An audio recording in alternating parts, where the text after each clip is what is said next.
amended compact also creates a trust fund for the people of the Marshall Islands.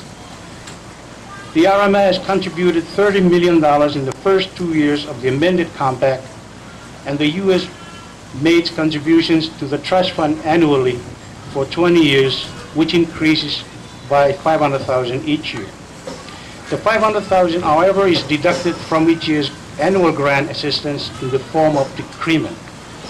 In addition, the RMA has brought Taiwan, Republic of China, Taiwan, in as a subsequent contributor to the trust fund. The income from the trust fund should supplement annual grant assistance starting in 2024, when the period of annual grant assistance will end, except for certain continuing payments under the MURA. Although the viability and sustainability of the trust fund remain at issue, the RMI will be much better off in 2023 than it was in 2003, when annual grant assistance simply ended with no assurance of any financial assistance in the future.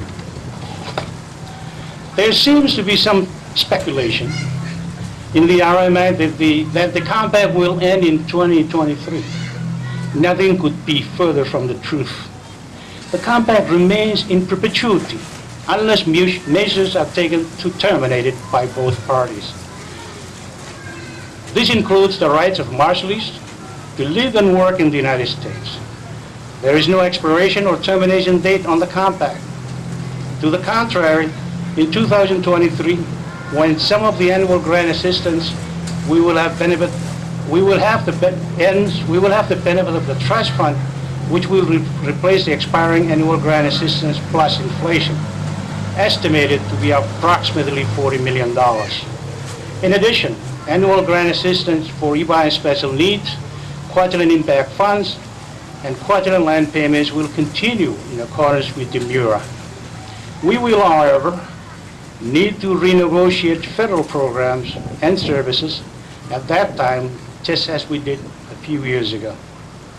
All of this bodes well for a smooth and stable transition in the future.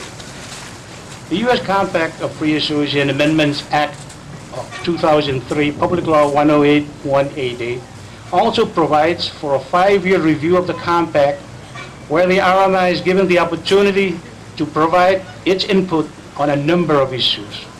We intend to raise several issues related to full inflation adjustment, a permanent appropriation of the supplemental education grant, and measures that need to be taken to improve the viability and sustainability of the trust fund in the future. We are also recommending several technical amendments to the Fiscal Procedures Agreement, as well as the trust fund agreement, in light of the past 5 years' experience. These amendments will help the trust fund to be more efficient and effective and remedy some obvious problems that have arisen in the implementation of the Fiscal Procedures Agreement. In addition, the RMI has filed a tax and trade report with respect to seeking compensation for congressional changes to the tax and trade benefits in the original compact, as authorized in both the original compact as well as the new one. This compensation would be contributed to the trust fund and go a long way on addressing the current shortfall in trust fund resources. Unfortunately, the United States has not provided so much as a draft report for our input, even though we will be starting the next 6th year of the compact in just over a week.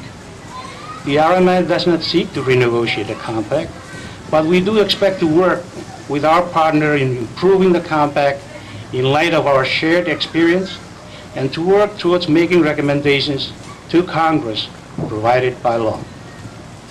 I have not mentioned two of the most important and often contentious issues in the compact: a new LUA for Kwajalein consistent with the MURA, and resolution of outstanding nuclear issues. As for Kwajalein, a new LUA, President Zetkea has appointed a committee to work on the new LUA with the Kwajalein landowners, and we are actively engaged in that endeavor. This has been a very controversial and divisive issue for us, but we should never forget the importance of Kwajalein for the future of our country and the long-term support that comes from Kwajalein.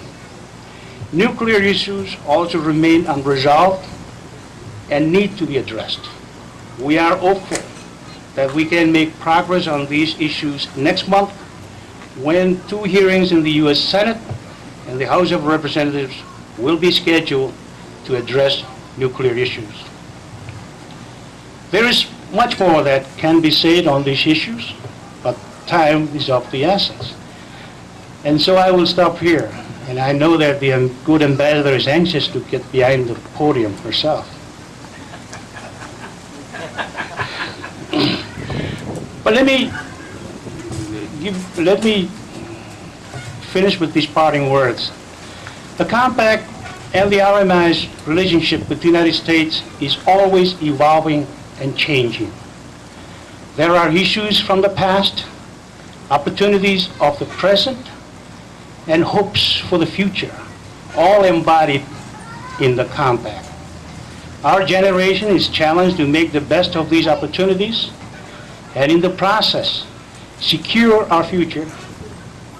Ladies and gentlemen, I believe that together we shall rise to this challenge. Kumbaldada and Chiraman. Now I will do some very quick translation. Thank you.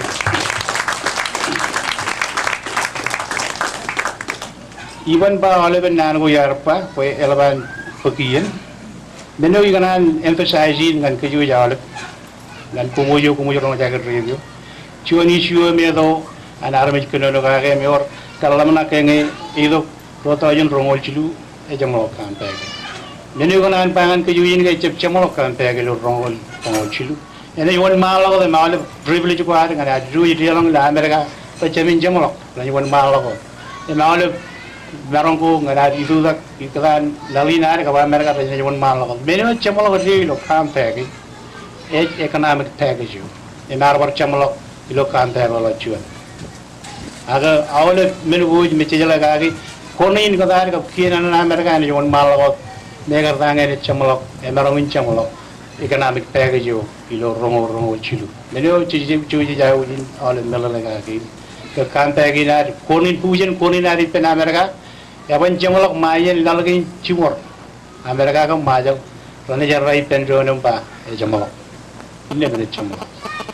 Again, Pugini, you come more to Kumuyala, Tora Raja reviewing, if you Marin with Demi Rome, Jabu Miller, and I can lily, the Jewish Morgan, and you go in the Vijala, and I work in I can get Yanagadu, and a one level Kuno, and India, I wish in Kakadu, Kuno. Kumkanijin mole managing periphery.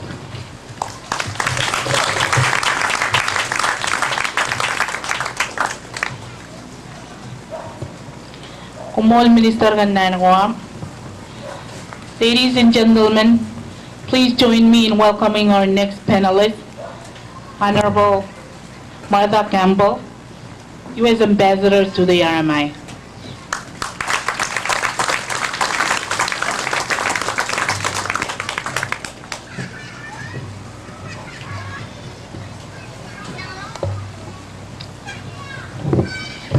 Welcome, ministers and senators, traditional leaders, education and health officials, members of the diplomatic corps, distinguished visitors, my fellow panel members, ladies and gentlemen.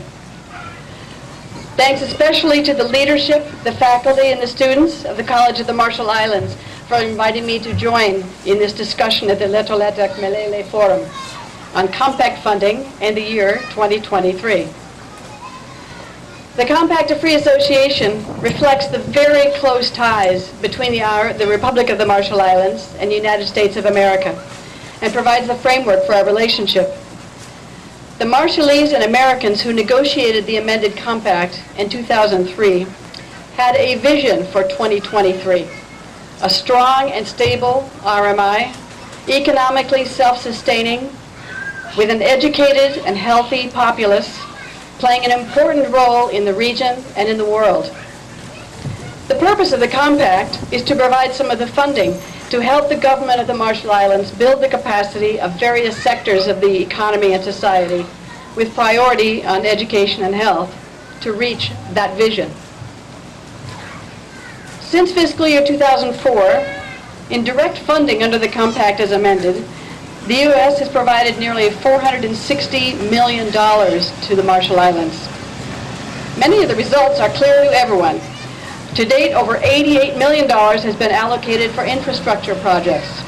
About 200 classrooms from 40 public schools in Madro and the Outer Islands have been newly constructed or repaired using compact infrastructure funds, improving the learning environment for Marshallese students.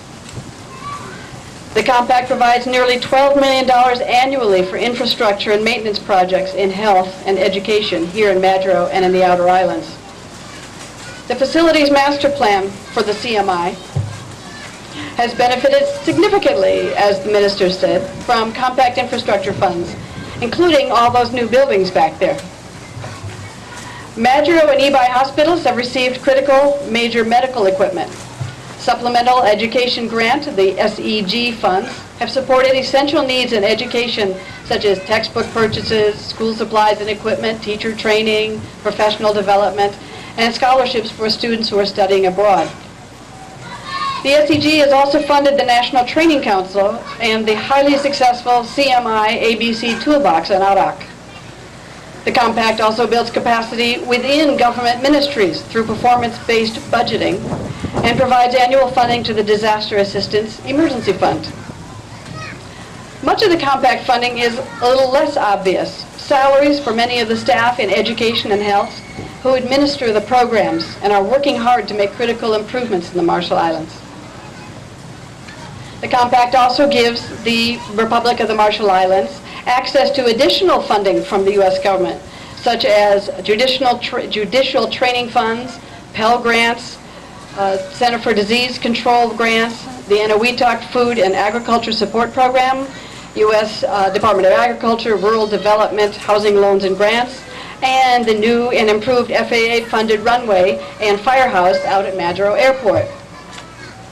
The U.S. also funds other programs that aren't even part of the compact, such as the United States U.S. Information Agency, or the U.S. Agency for International Development, International Military Education and Training, IMET funds, for maritime security training, and the Continuing Health Services and Environmental Monitoring for the Northern Atolls by the Department of Energy.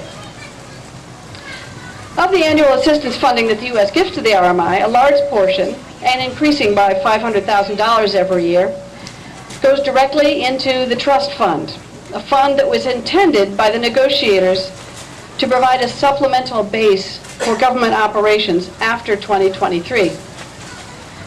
By that time, the U.S. will have paid $235 million into the trust fund. The government of the People's Republic of Taiwan also contributes, and the Marshall Islands added an additional $30 million when the trust fund was initially established. Although this trust fund suffered during the recent recession, as did all such funds around the world, it is coming back to health. The government of the Marshall Islands is very wisely considering contributing additional money to this trust fund. It would mean some tough decisions for the RMI and what will not be funded in the general account in the short term. In the long run, all the analysis that has been done by the experts, U.S., Marshallese, Asian Development Bank, International Monetary Fund, and others, shows that the Marshall Islands will need a lot more than just the interest from this trust fund to meet the goal of economic self-sufficiency after 2023. After that year, most of the provisions of the compact will remain in effect, as the minister was saying. U.S. responsibility for the defense of the Marshall Islands, visa-free entry of our citizens into each other's countries, and RMI access to many U.S. government domestic programs. But after 2023, only the Kwajalein Atoll payments will continue, and those only if the RMI is able to implement their side of the compact through the signing of a Kwajalein land use agreement. All other compact financial assistance comes to an end.